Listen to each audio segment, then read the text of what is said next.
Rutles' story is a legend, a living legend. A legend that will live long after lots of other living legends have died. Tonight, we are extremely proud to present the semi-legendary life story of the Prefab Four, Dirk, Nasty, Stig, and Barry, who made the 60s what they are today, the fabulous Rutles.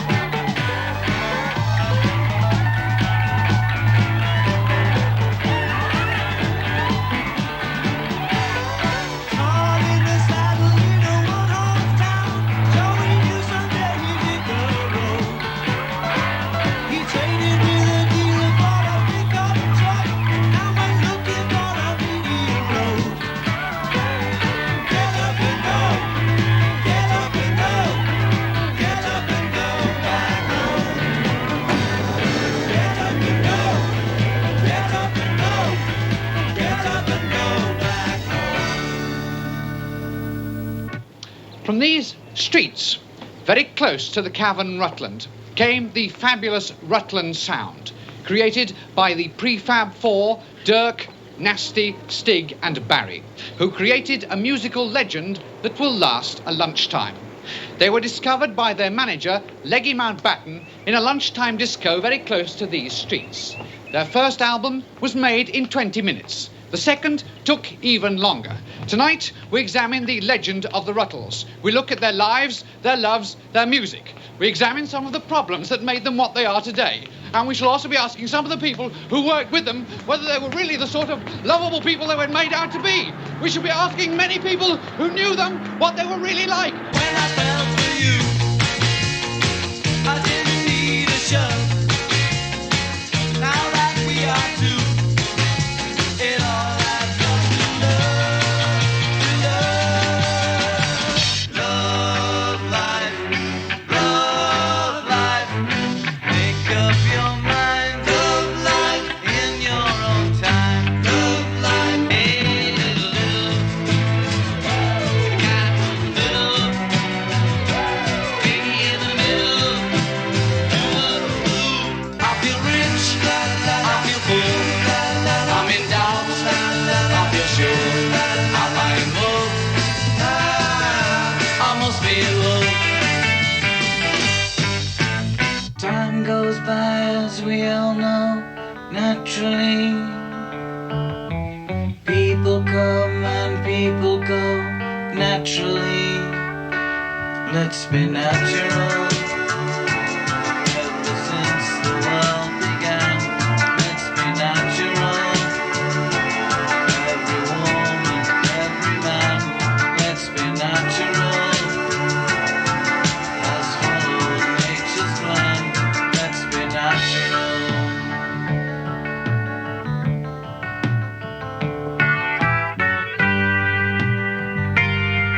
Oh yeah. Yes, tonight, we examine the entire legend of the Rutles. But where did the story start? The answer is right here.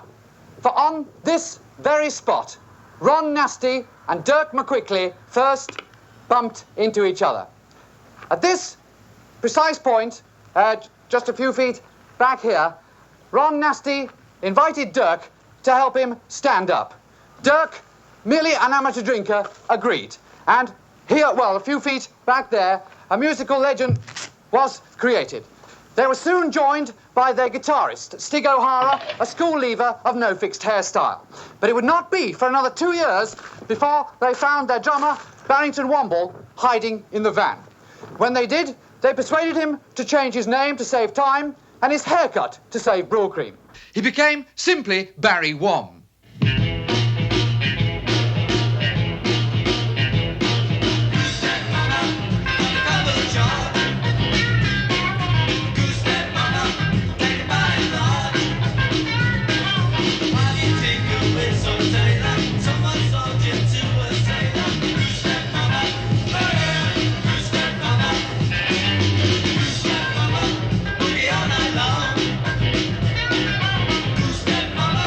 You can do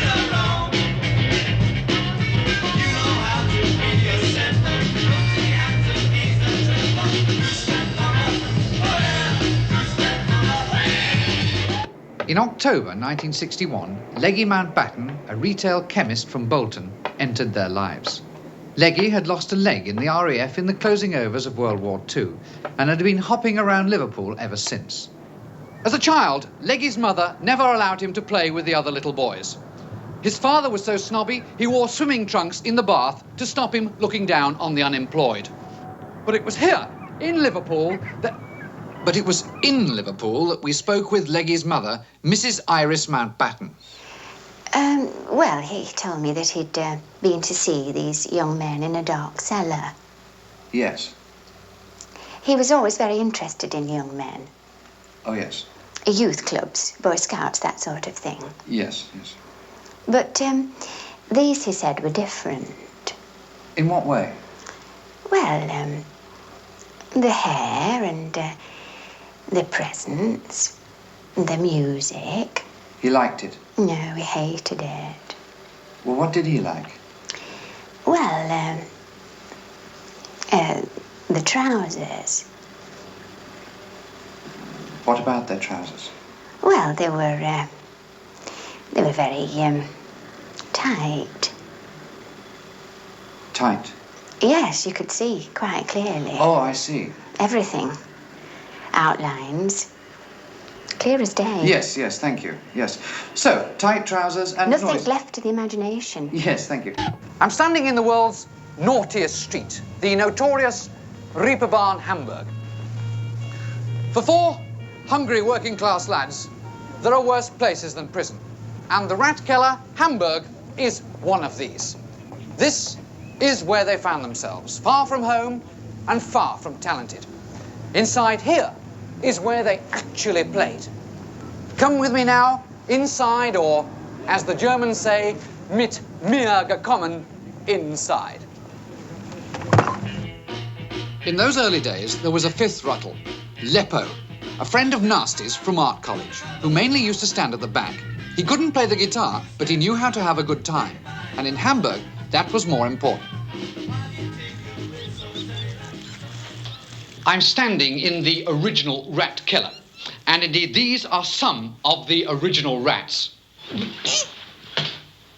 It was to this small back room that Dirk, Stig, Nasty, Barry and Leppo came to relax when they weren't upstairs entertaining the other rats dining in the other rat keller. Here they had bed and breakfast. There's the bed, the breakfast, of course, long since gone. Rodentally chewed, mouse masticated, in a word, eaten by rats. Here, one weekend, Leppo crawled into a small trunk with a small German Fraulein and was never seen again. Incidentally, Ratkeller means literally, in German, cellar of rats. That's not seller of rats, a seller of rats, a person who sells rats for a living to another man, as it were. Of course not.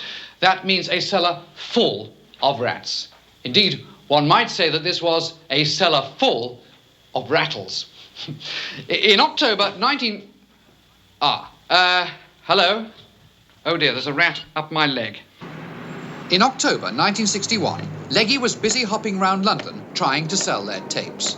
Well, one day this rather odd chap hopped into the office. He'd been to see virtually everyone in the business and been shown the door. He asked to see my door, but I wouldn't show it to him. Instead, he showed me the photographs and tapes of the Rutles. They were pretty rough, but they had something. What was it? I think it was the trousers. Well, I like the trousers right away. I mean, I'd been in the garment trade and I knew a thing or two about inseams, and these were winners. Dick Jaws, an unemployed music publisher of no fixed ability, signed them up for the rest of their lives. Lucky, really. Number one, you're my number one. You're my second to none. Number one. Leggy Mountbatten, in his autobiography A Cellar Full of Goys, wrote of the excitement of those early days when they rode the go-kart to fame and took the ferry across the Mersey to a land of riches, wealth and heartache.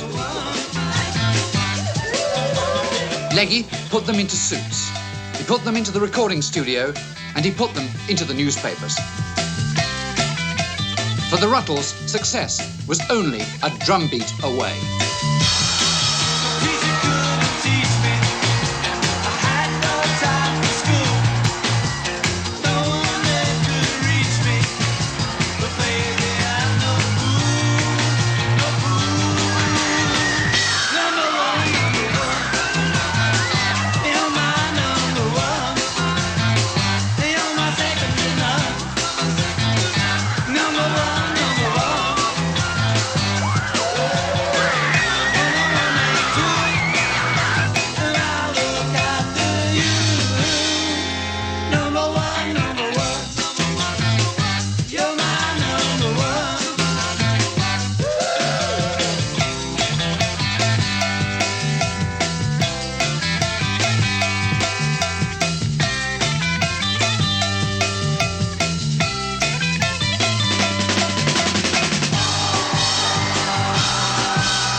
Chased me, and they caught me, and they beat me up. Who did? Those little girls. And one of them screamed in my ear. Nothing can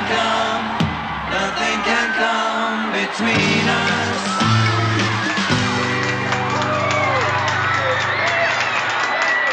I asked Mick Jagger when he first became aware of the Rutles. We were living in, squalor. We didn't have any money, and we saw these. There were the Rutles on the TV with girls chasing them. We thought, this can't be that difficult, so we thought we'd have a go ourselves. What's your ambition? I'd like to be a hairdresser, or two. I'd like to be two hairdressers. First time I met the Rutles, they came down to see us at Richmond, and we were just completely a number, and they were all suddenly they were standing there in their black suits. They'd just come off a TV show, and they were just standing there sort of checking us out, the opposition. And then they introduced themselves, Dirk, Stig, Nasty, Barry. I'd like to own a squadron of tanks. But they were very nice, because they'd heard about us, because we were the South's answer to the Rutles, at that time. What Ron and I'll do is probably to write some songs, and sell them to people. We tried to write some for the Rolling Stones, and they're probably going to buy them. The one for that was Dirk, really. He was a real hustler for the songs, I think. Always wanted to sell a song, for anyone didn't want any old slag. He'd send a song to write one, sit up. They came down, and we were trying to rehearse, and they said, do you want a song? We said, yeah, we're always really open for songs, because we didn't write our own. And of course, the Rutles were always well known for their hit-making potential, ability.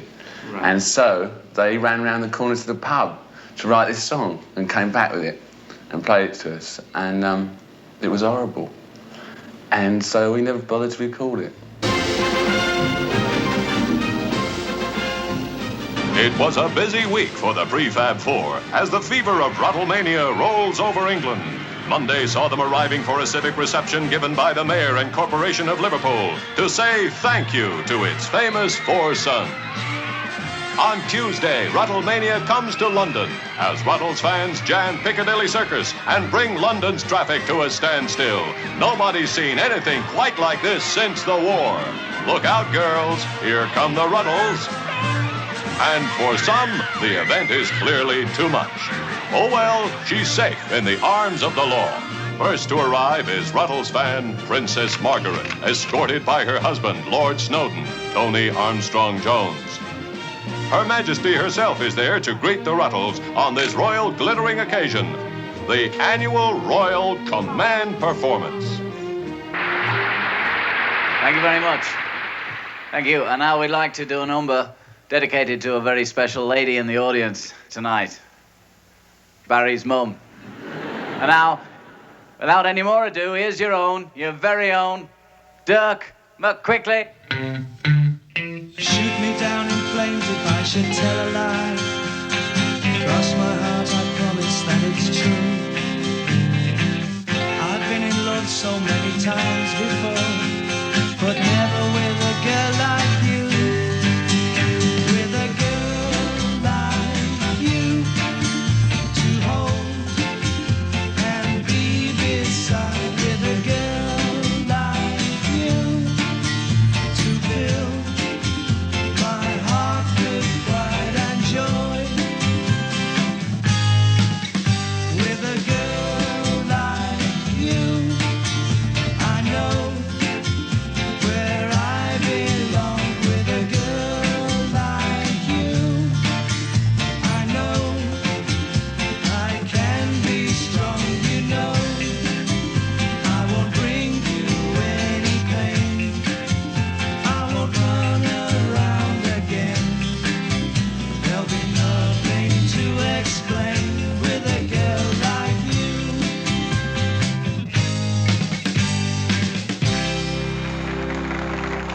The Queen, too, is a Rutles fan, and she enjoyed the performance so much that on Wednesday they went back to her place to receive MBEs. Well done, lads. England's proud of you. It must have been a great honour meeting the Queen. Yeah, it must have been. What did she ask you? She asked us who we were. And What then did you we say? get I said I was him. I felt more like him than me. Do you feel better after seeing the Queen? No, you feel better after seeing the doctor. Not my doctor, you don't. Not your doctor, no. What are you going to do now? Back to your place. But all rest and no play makes Rutles dull boys. And on Thursday, they fly to America to see if they were more than 9-day wonders. They needn't have worried. America loves Rutles, too. In many cases, even more. 10,000 girls are here to say hello to these 4 guys from Liverpool. It was the most famous arrival on these shores since Christopher Columbus. Hello there. Thanks a lot. Right. After briefly greeting the press, they drive into the heart of Manhattan to get their first glimpse of New York. It's Rutles Day in Flushing, ladies and gentlemen. WC, the Bill Murray, the K. You've got to twist and ride. It's soft in the head, sounds like. Come on, Flushing Animals, what do you want to know? What do you want to hear? If you call me up at 555-2160 and say you want to hear anything but the Rutles, I'm going to come looking for you. I mean it, because it's Rutles Day. They're going to be here tomorrow talking about their trousers. It's a big, big day here in Flushing. Let's give them a big round of applause. I know I can't hear you, but I know I can pick up what you're saying, baby. The scene is here in Flushing.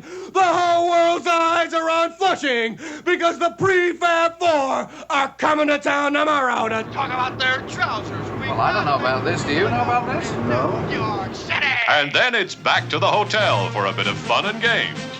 This is us having breakfast. This is tea. You know, we drink Very good tea. breakfast. We put no. the water in the tea. There's the tea. Jolly nice. And we pour it into the cup. One for Uncle Mamie. One for Auntie Betty. But it's all in a day's work for England's ambassadors of musical fun, the Rutles. How about you, Barry? No, not too many. That's showbiz. I'm actually standing outside the actual hotel in which the Rutles actually stayed in 1964. Actually, in this room here.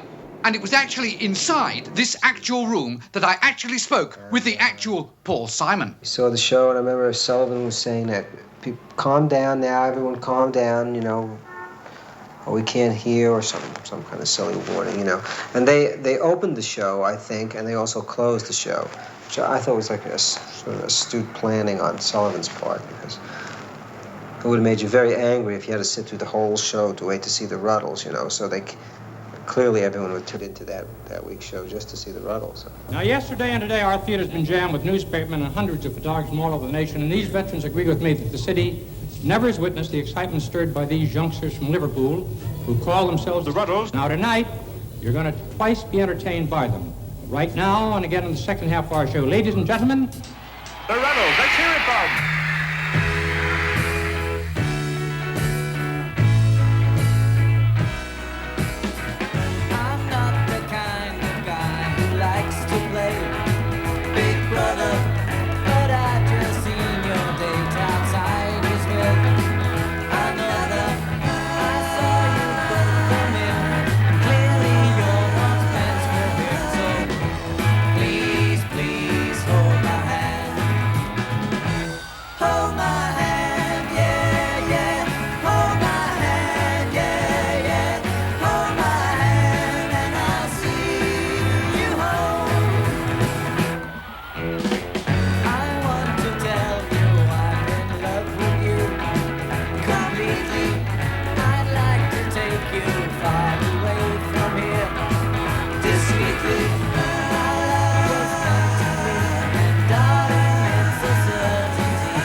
The Rutles' music, meanwhile, had been attracting respectable critical attention.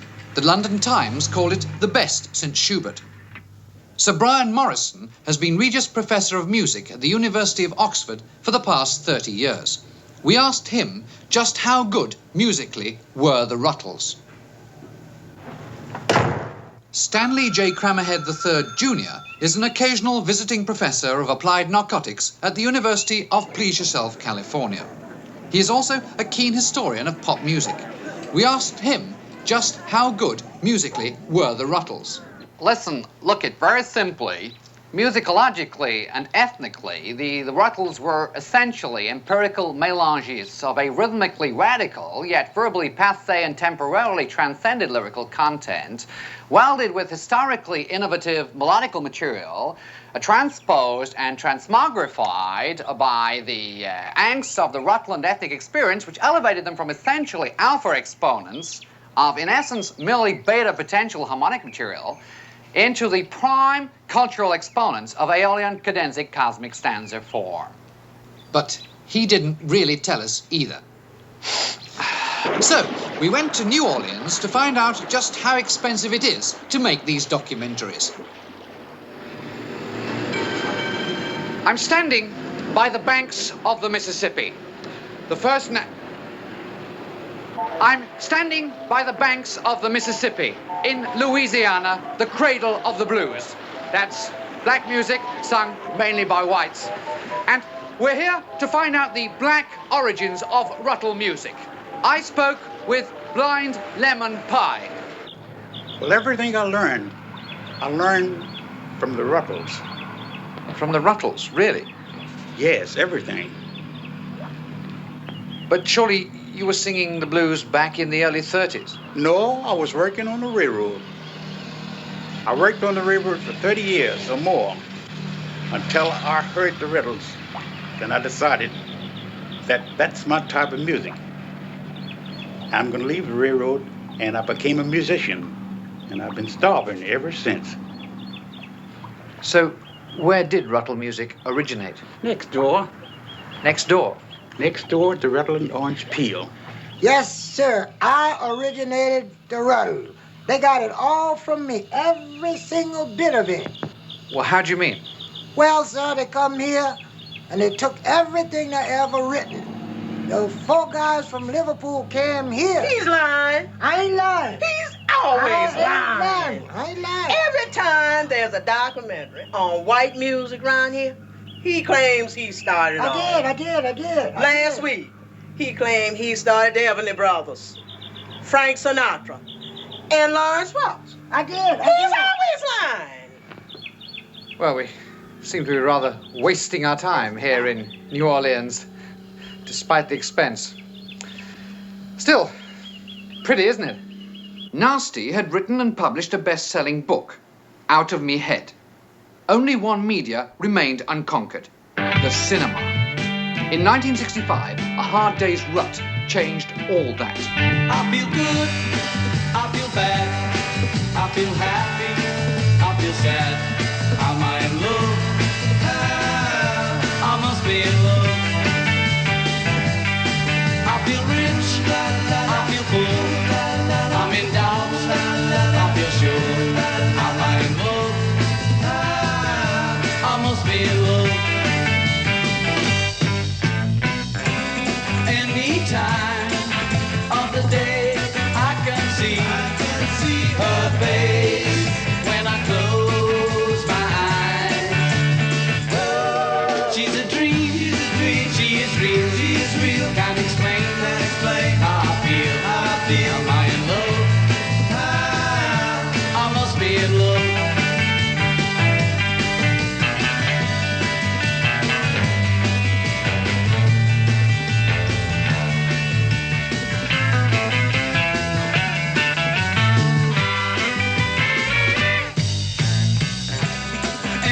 Time of the day I can see her face when I close my eyes.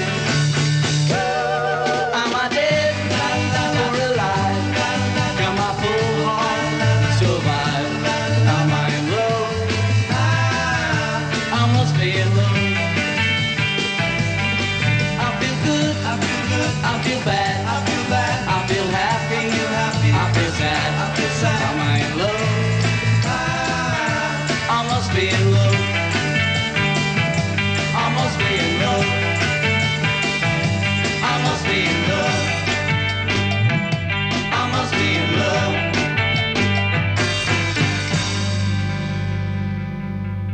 Roger McGough is a Liverpool poet. He's the author of many books set in and around Liverpool, including Merseysound, Gig, the Liverpool Scene, and 2 of his Liverpool poems are in the Oxford Book of 20th Century English Verse. He was born in Liverpool, attended school in Liverpool, was even married in Liverpool, and his football team is, of course, Everton. He's a member of the Scaffold, a light comedy group who played the Cavern during the early 60s. And during those incredible years, he lived, wrote, loved, watched football, and drank in Liverpool. Roger, did you know the Rutles? Oh, yes. Roger McGough, Liverpool poet, writer, author, humorist, bon vivant, and a man who knew the Rutles. Australia, Canada, Cleveland. The Rutles were now worldwide successes. They'd rubbed shoulders with the great. Their pictures were everywhere. Their names endorsed 1,000 products, from T-shirts to garter belts to pillowcases. Leggy was besieged by merchandisers. We felt every girl in America is going to want to sleep with a Ruttle. Yes, we have a complete line of Ruttle products all ready to go. The Ruttle T-shirt, the Ruttle plate, the Ruttle cup, the Ruttle acne cream, the Ruttle hair clips, all a complete line of Ruttle products. And all I need from you is just your word and we're in business. We're in business. I like the way you work. Brian Thigh was a top record executive in London in 1962. Mr. Thigh, you've been known for many, many years as the man who turned down the Rutles. Yeah, that's right. You said that guitar groups were on their way out and would never make any money at all in the 60s. Yes, I did. You turned your back on all those millions of sales, all those hundreds of gold records. Yeah, that's right. What's it like to be such an asshole? What? Some people say you've been staying away from Liverpool, now you're famous. Oh, we haven't been staying away so much as not coming here. Some people say 6 months since you came back here. Well, that's just the sort of thing some people would say. Nevertheless, it has been 6 months. Now you're saying it. Why don't you ask me where I've been? Where have you been? I'm not telling you. I grew up in the country, beside a chicken shack. So I left for the city, and I didn't look back. Now I'm living in hope. Living in hope. Living in hope. Living in hope. Yes, I'm living in hope. Living in hope. Living in hope. At the height of Ruttlemania in 1965, their drummer, Barry Wom, the noisy one, returned home to Liverpool to marry his childhood sweetheart. The church was packed with Ruttle fans, all of whom wanted to get a close look at the Rutles. I'm living in hope. Living in hope. I'm living in hope. Living in hope. I'm living in hope. Inside the dimly lit, crowded church, Barry got separated from his fiancée and ended up with a different bride. In this godforsaken town, nobody stops to lend a hand.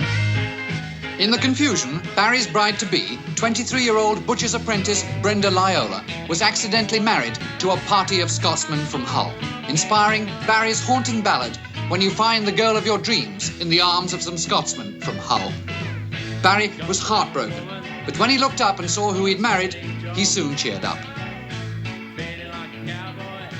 Welcome back. And it's from Liverpool that we go immediately to London. Hello, London here.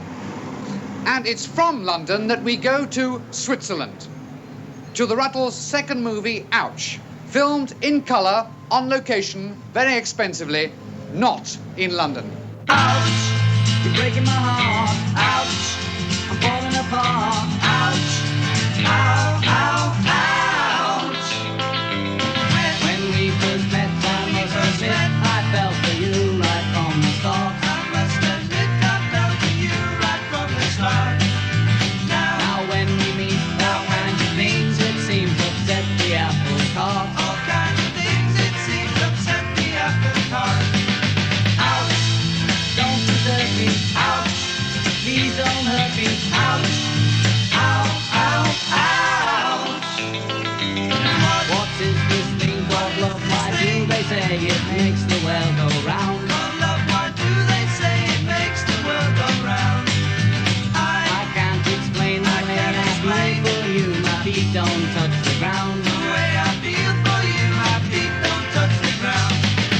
Ouch, don't desert me. Ouch, please don't hurt me. Ouch, ow, ow, ouch. When we first met, I must admit, I fell for you right from the start. I must admit, I fell for you right from the start. Now when we meet, all kinds of things, it seems upset the apple cart. All kinds of things, it seems upset the apple cart. Ouch, don't desert me. Ouch, please don't hurt me. Ouch, ow, ow, ouch. Ouch, don't desert me. Ouch, please don't hurt me. Ouch, ow, ow, ouch. Shea Stadium, named after the Cuban guerrilla leader, Shea Stadium. And it was here, in 1965, that the Rutles came, well, not here in the car park, obviously, but back there in the stadium, that the Rutles came in 1965 to a capacity house, a sellout. But the thing I remember about it is them running out in the middle of this field and you couldn't see them. There they were, like, you know, just miles away. There, is it really the Rutles? It might be somebody else. From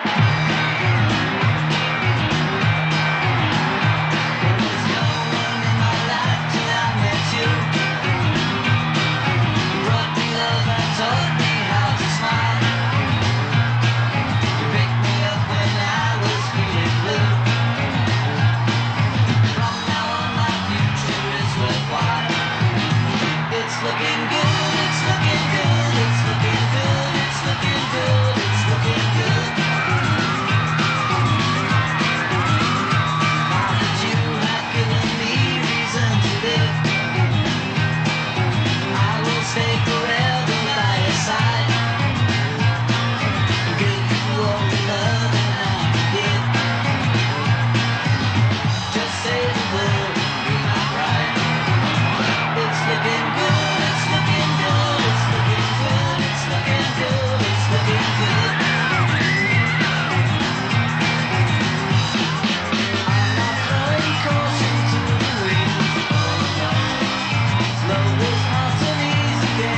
play.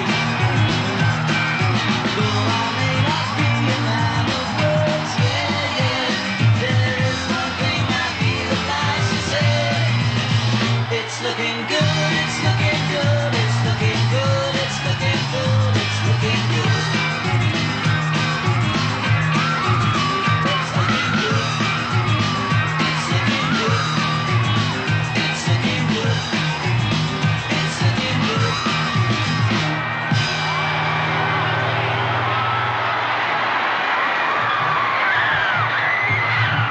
Thank you, can you hear us?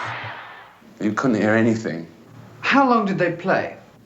About 20 minutes. That was it. Off. Helicopter. Back to the Warwick Hotel. 2 birds each. In 1966, the Rutles faced the biggest threat to their careers.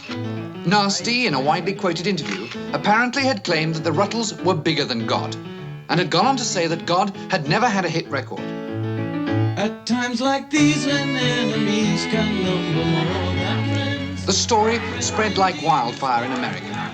Many fans burnt their albums. Many more burnt their fingers attempting to burn their albums. Album sales skyrocketed. People were buying them just to burn them. But in fact, it was all a ghastly mistake. Nasty, talking to a slightly deaf journalist, had claimed only that the Rutles were bigger than Rod. Rod Stewart would not be big for another 8 years. That's all I said, you know. Now all this has to happen. What do you think it proves?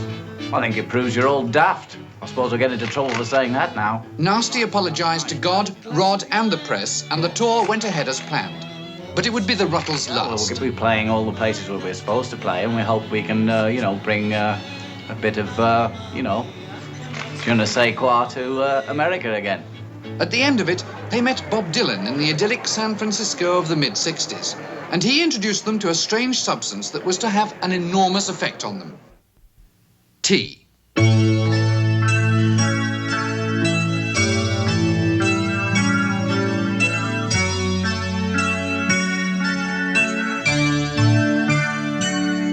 Despite warnings that it would lead to stronger things, the Rutles enjoyed the pleasant effects of tea, and it influenced enormously their greatest work, Sergeant Rutter.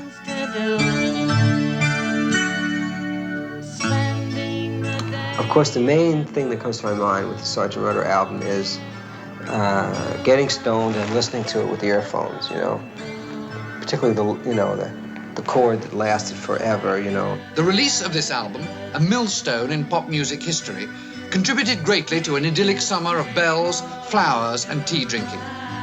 Its music led thousands to experiment with tea.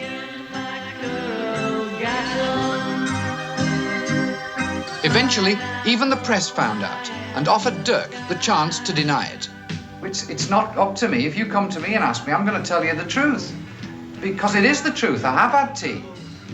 Lots of tea. Indian tea. And biscuits. Dirk's admission created a scandal. The press grabbed hold of the wrong end of the stick and started to beat about the bush with it.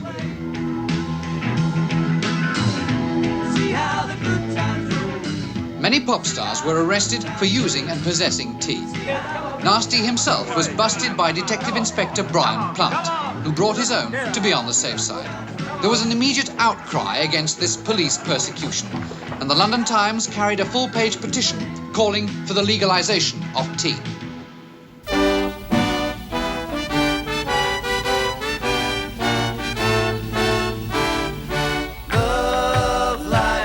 The Rutles, meanwhile, appeared live on TV before a worldwide audience of 200 million with a song that expressed the feeling of the age. Tea was on everyone's lips.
Life is the meaning of love. Love is the meaning of life. Life is the meaning of love. Love is the meaning of life. Life is the meaning of love. Love is the meaning of life. Life is the meaning of love. Love is the meaning of life. Life is the meaning of love. A new form there, a slightly different form there of choral music with a slight difference. We'll be back with Prince Charles in just a moment. Love life is in many ways the high watermark of their careers.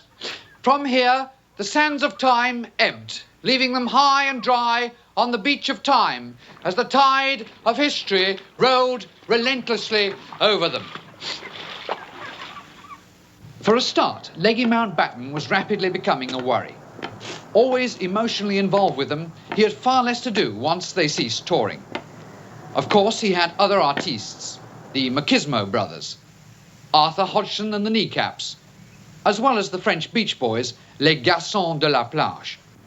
But his decision to put money into bullfighters as a tax dodge, plus his unusual personal life. In California, he'd been arrested for giving the kiss of life to a rubber raft, gave increasing grounds for concern. I asked Mick Jagger if he was aware of these tendencies of Leggy's. Oh, yeah, Leggy, yeah, you're kidding. Leggy got around a bit, you know. And that was all right, you know, until he started going off with the bullfighters. I think that era. And then I think they got a bit disenchanted with him and he didn't know where to go, you know, in his life, I think. And they wanted to control more themselves, you know. Stig, meanwhile, had fallen under the influence of Arthur Sultan, the Surrey mystic. And Sultan had introduced Stig to his Ouija board work. Arthur Sultan now invited the Rutles on a get-away-from-it-all table-tapping weekend near Bognor. As usual, the press followed.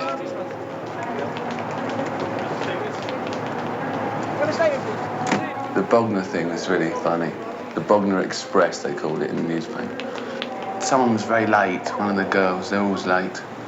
One of them, I can't remember who it was. Maybe it was Nasty. So we were trying to get on the Rutles bandwagon, you know, the Rutles mystical bandwagon, which wasn't true at all. We were just as eager to find out what was going on in this board tapping thing at Bognor as anybody.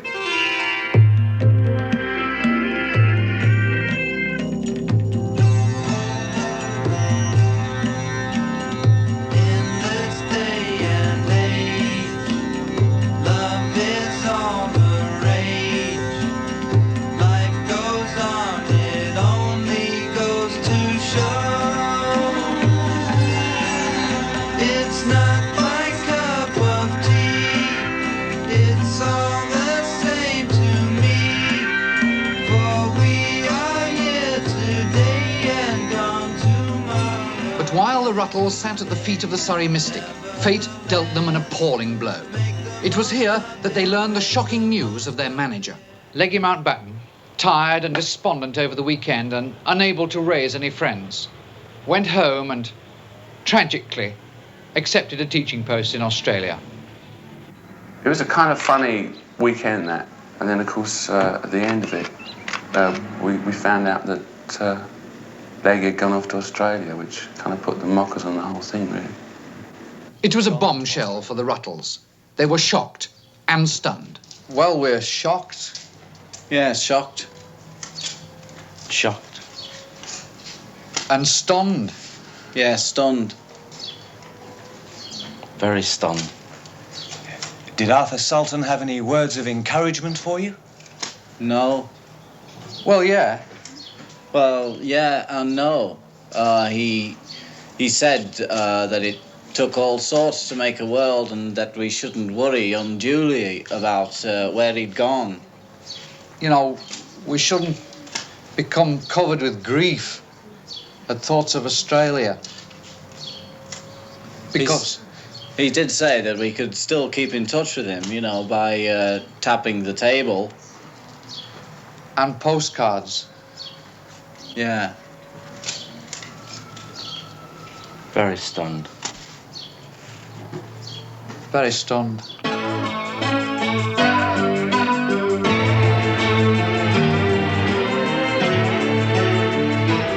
It's significant that their first major flop, the tragical history tour, immediately followed the loss of Leggy.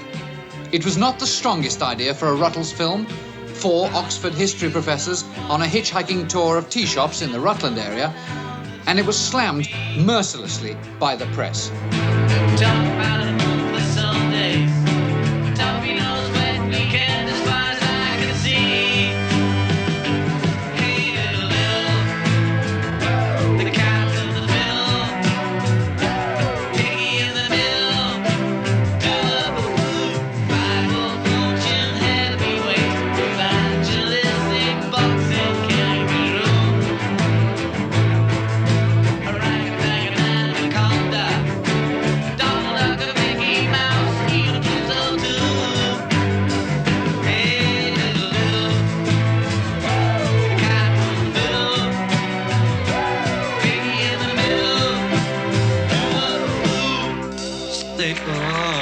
We get bloated said.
I'm sitting in a rented limousine in New York.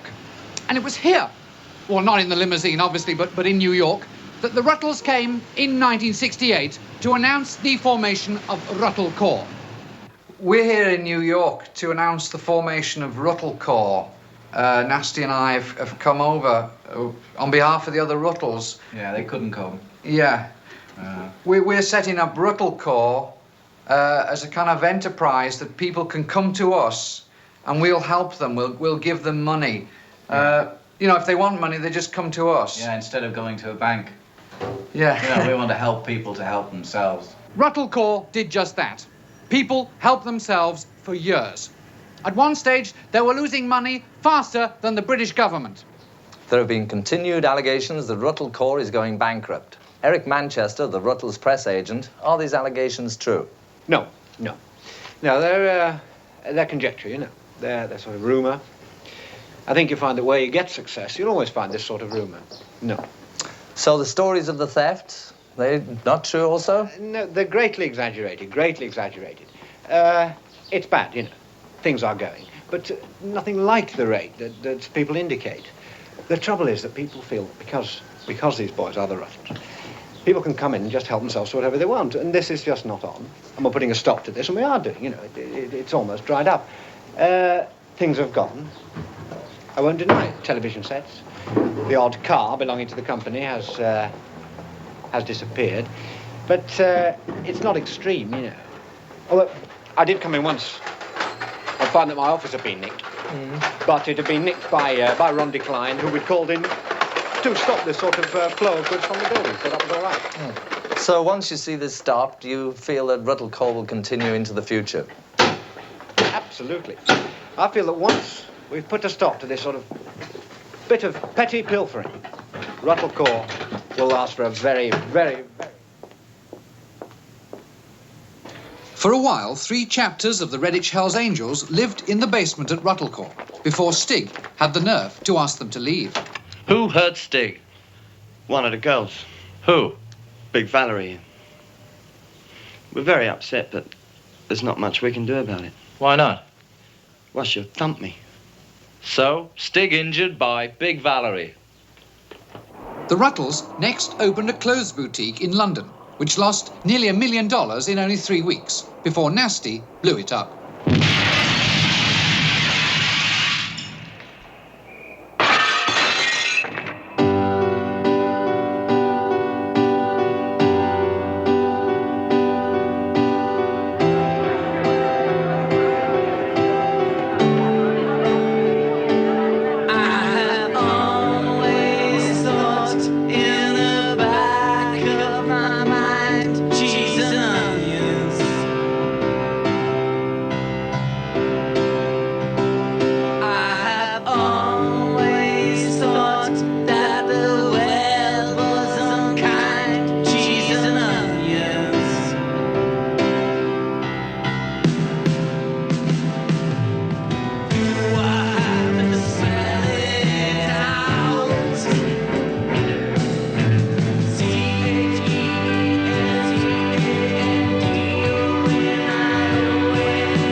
That's torn it.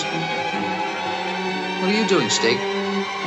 He's getting out of here. Well, I'm going to get out of here too.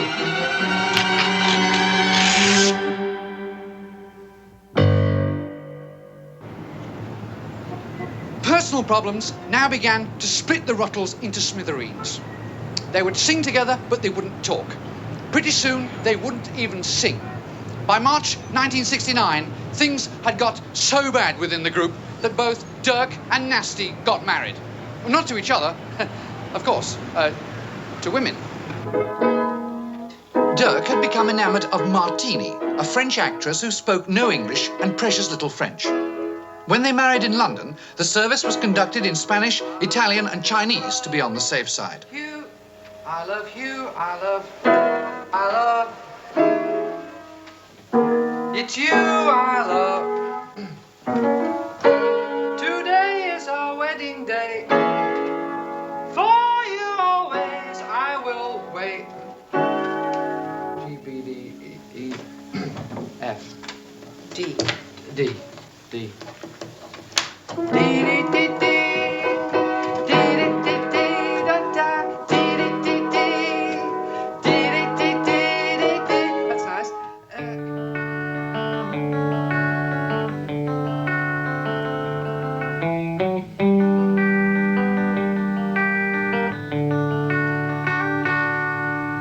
Time goes by, as we all know, naturally.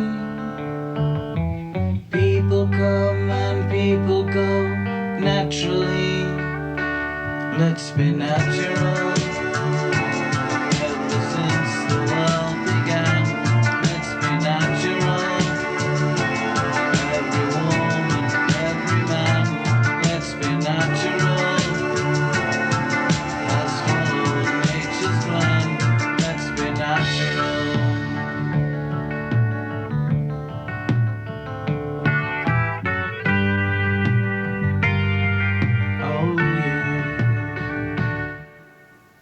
Nasty, meanwhile, visited an exhibition of broken art at the Pretentious Gallery, Soho. The art exhibits had all been dropped out of tall buildings and then put on display.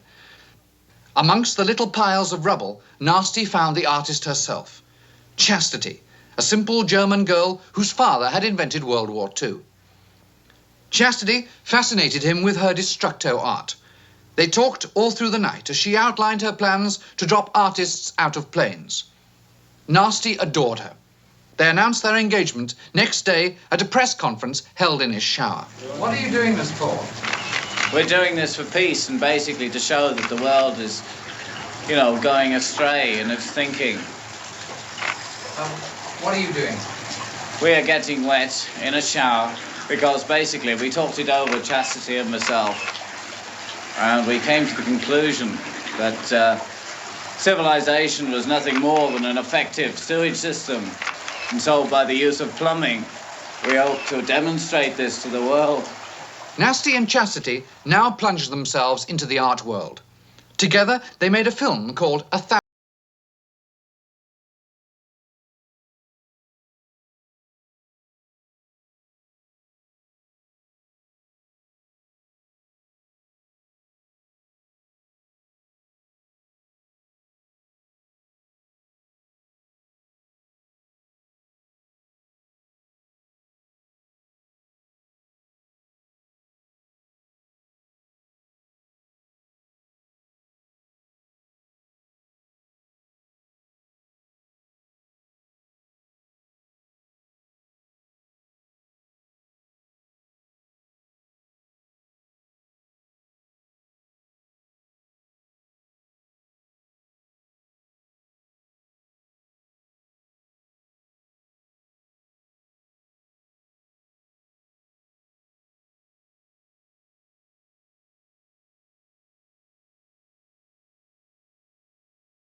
Meanwhile, had hidden in the background so much that in 1969 a rumour went around that he was dead.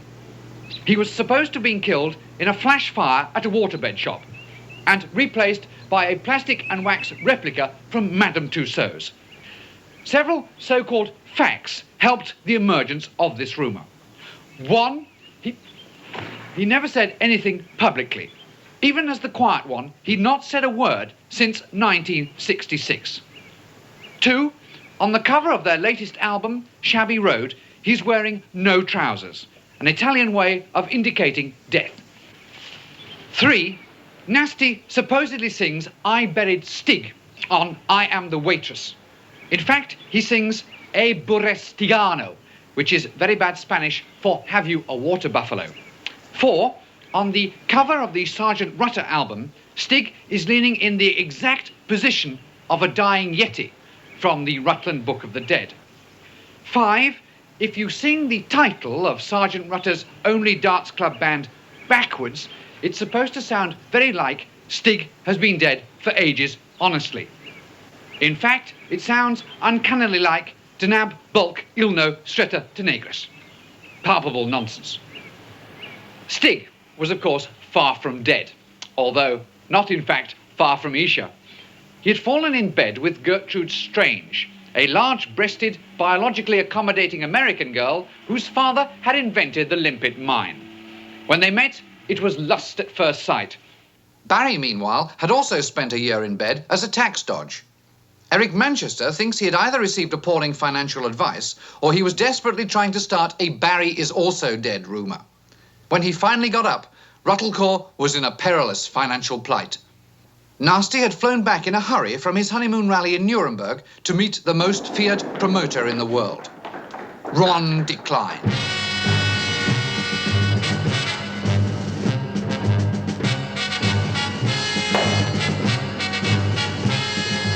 Decline had a reputation as a hard man. His only weak spot was dishonesty. Anyone was free to inspect his books, but no one could find his accounts. He struck terror into the hearts of his subordinates. People would commit suicide rather than meet him. In business, his left hand never knew who his right hand was doing. Nasty adored him. He was a man after his own wallet.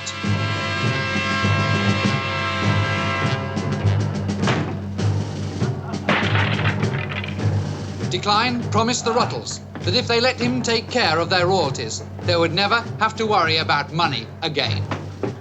Stig, meanwhile, was accepting the financial advice of Billy Kodak, whilst Dirk had invited Arnold Schwarzenweissen, Green and Brown and Bluenberger to handle his end of the name, and Barry was consulting the I Ching every 3.5 minutes. There was a plethora of lawyers. Suddenly, everyone became amazingly litigious. I remember I'd get up in the morning, sue someone, check in the papers I hadn't been fired, go to the office, sue someone, pick up the morning's writs, sue the bank, go out for lunch, sue the restaurant, get back in, collect the writs that had been received that afternoon, read the papers, phone the papers, sue the papers, and go home. Sue the wife. You ask me, where's the money? Where's the money? I mean, I don't know where the money is. I've never been good with figures, you know that. I don't know anything about math. It was never my good subject. I don't know where the money is, but if you need money, I'll give you money. But this really surprises me. I'm really shocked, because I thought we had something here a lot stronger than just business. I mean, you know, I love you more than I love my own family. I do. I want to protect you. I want to help you. I want to protect you from the outside world. Protect you from people like me, you know. And I think I'm doing a good job. At the final meeting, 134 legal people and accountants filed into a small 8x10 room. Only 87 came out alive. The black hole of Savile Row had taken toll of some of the finest merchant banking brains of a generation. Luckily, that's not very serious, but the Rutles were obviously self-destructing fast. In the midst of all this public bickering, Let It Rot was released as a film, an album, and a lawsuit. In 1970, Dirk sued Stig, Nasty, and Barry. Barry sued Dirk, Nasty, and Stig. Nasty sued Barry, Dirk, and Stig sued himself accidentally.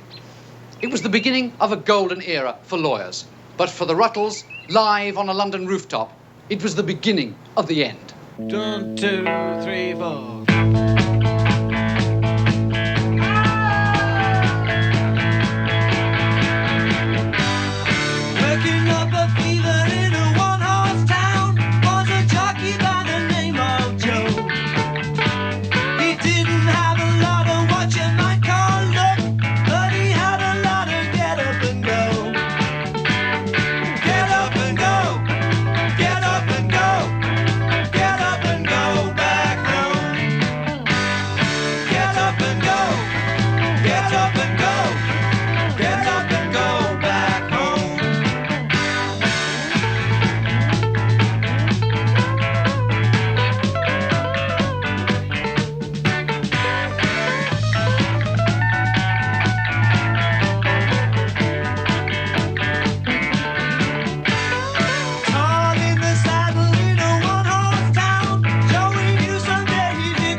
along, there. Come along, there. You're under arrest. Go on, get going.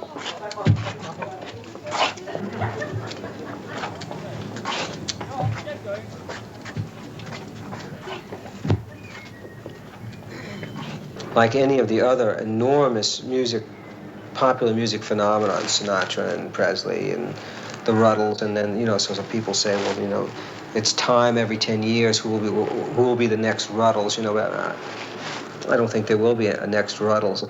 16 years after the fresh-faced Prefab Four first burst into the public eye, and 8 years after they split up, just where are the Rutles today? Dirk has formed with his wife Martini a punk rock group called the Punk Floyd. He sings and she doesn't. Nasty has turned his back on the world and sits with his thoughts and his memories. Barry is a hairdresser in the Reading area with 2 fully equipped salons of his own. While Stig works for Air India as an air hostess. Fame is a fickle mistress. Just how many people even remember the Rutles today? We asked the public, just what is a Ruttle? Excuse me, madam, we're doing a documentary and I wonder if you'd answer a few questions. No, I'm sorry, I don't answer questions. Oh, it won't take a second of your time, really. We just got the camera rolling right away here. We're from England, we're making a documentary. We just want one question, please. All right. Thank you very much. Just stand right here, okay? Who were the Rutles? I don't know. Come on, you must know. No, I'm sorry, I don't know. Oh, yes, you do know. No, well, I don't know. Who are the Rutles? I don't know. You do know? No, I don't know. You do know the Rutles, you know? I don't know who they are. Who are the Rutles? Please tell us. I'm sorry, I don't know who they are. Who are the Rutles? I don't know. You do know. I don't. You do know. Who are the Rutles? I don't know Who are the Rutles? The Rutles were a mop-top English pop quartet of the 60s who set the foot of the world a-tapping with their catchy melodies, their wacky Liverpool humor, and their zany off-the-wall antics, epitomized in such movies as A Hard Day's Rut and Ouch. Dirk and Nasty, the acknowledged leaders of the group, were perfectly complemented by Stig, the quiet one, and Barry, the noisy one, to form a heartwarming, cheeky, lovable, talented non-Jewish group who gladdened the hearts of the world. In 1962, they played the Cavern. After that, they spent several months in Hamburg. Yes, thank you very much. In 1962, they released their first single, Twist and Run. Yes, thank you very much indeed. Thank you very much indeed. Will you shut up? From New York, back to London. I'm standing on the crossing where the Rutles legend ended. Here it was that the Prefab Four, Dirk, Nasty, Stig, and Barry, the Rutles, the singing phenomena who made the 60s what they are today. Here it was that indeed they were Mick, why do you think the Rutles broke up? Why do I think they did? Why did the Rutles break up? Women. Just women. Getting in the way. Cherchez la femme, you know. Do you think they'll ever get back together again? I hope not.